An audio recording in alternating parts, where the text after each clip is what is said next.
is going on, everybody? As you know it, at it again, your host, Zachariah, and this is It's Controversial. So today, it's only going to be controversial if you are offended by the particular topic.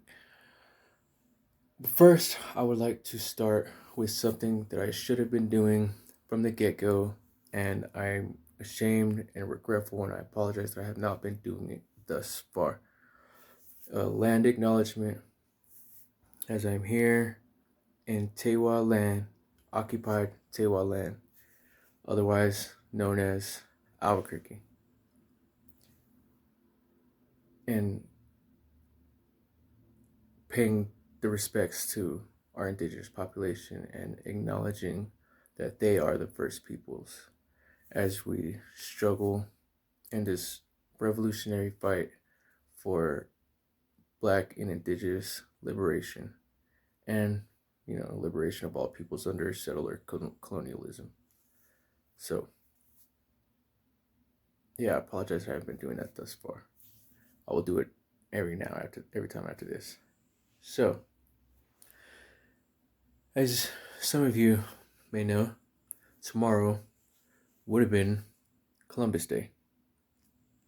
But thanks to some brave and courageous indigenous and other non-indigenous organizations, namely specifically the Red Nation, tomorrow is now acknowledged as Indigenous Peoples Day.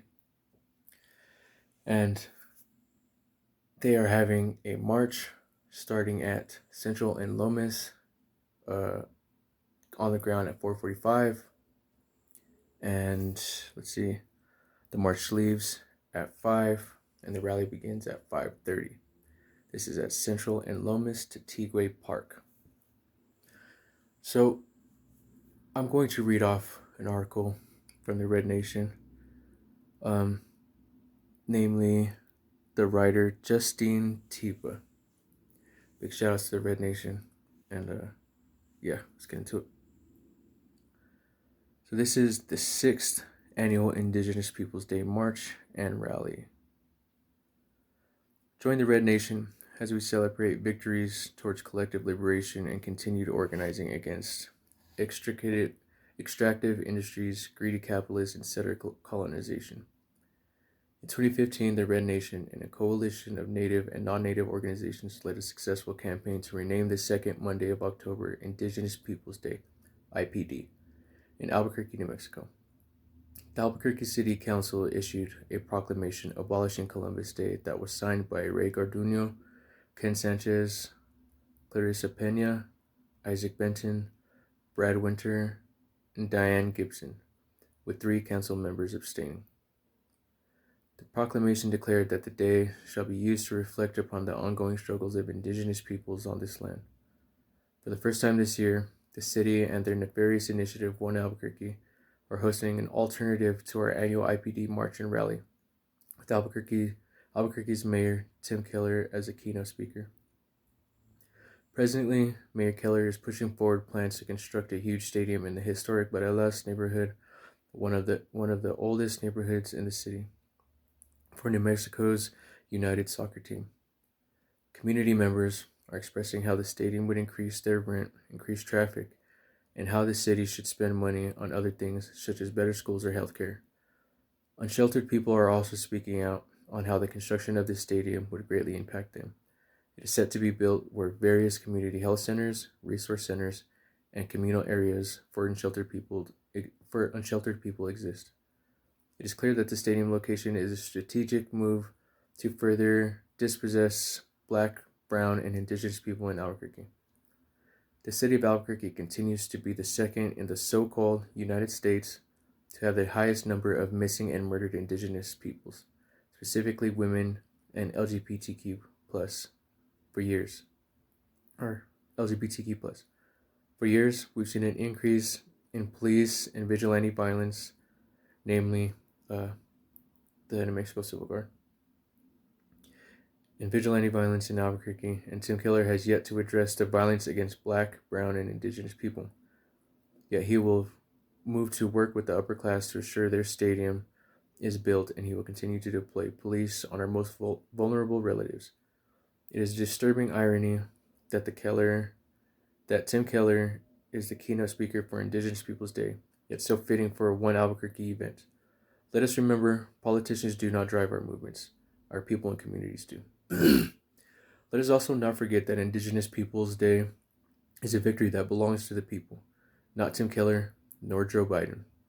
Because Joe Biden decided, to make Juneteenth a national holiday. We don't need that. That's ours.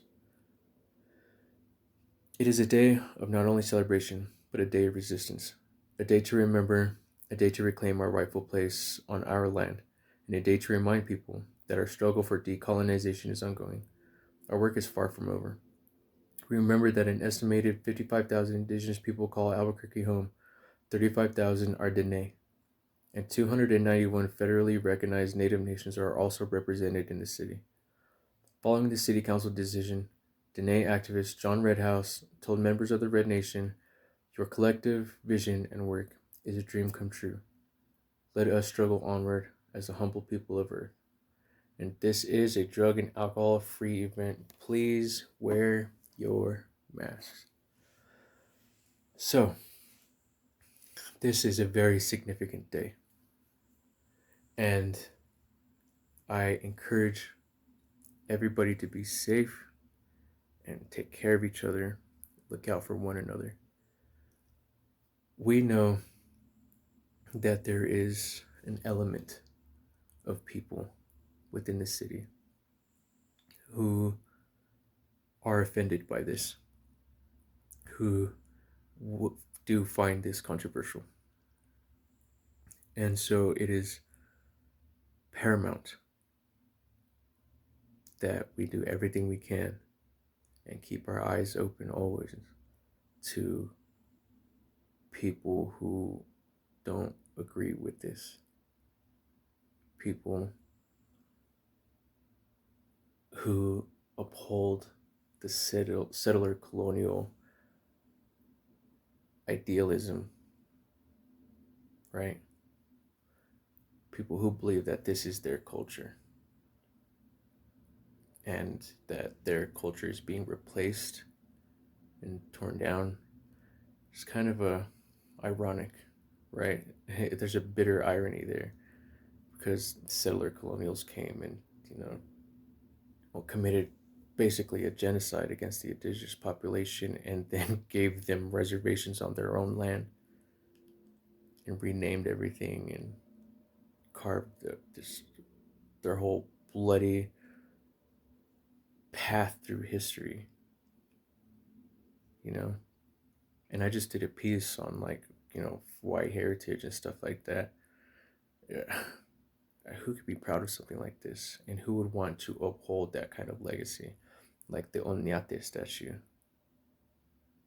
the Spaniard who came here and killed people, who even his own people banished.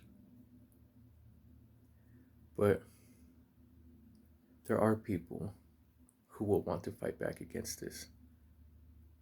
So it is precedent for Black activists, organizers, protesters, fighters, revolutionaries to come out and protect these people on their day, because it is theirs, and follow their lead and don't do anything that would cause them any bit of harm, because we protect us. It is up to us to look out for one another, because if we don't, who will?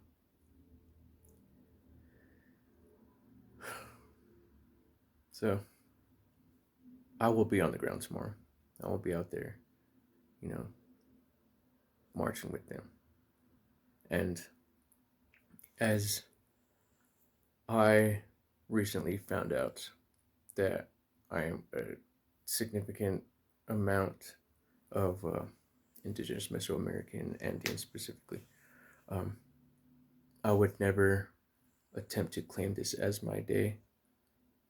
Never, because I never identified as being Indigenous or Native American. But I would still in a way be betraying myself if I wasn't out there, and I'd be betraying my relatives if I didn't go out there. So I gotta represent. So shout out to the Red Nation, and good luck tomorrow. I'll be out there with you. Much love, and uhuru. For those who don't know what that means, that is Swahili for freedom. See y'all out there.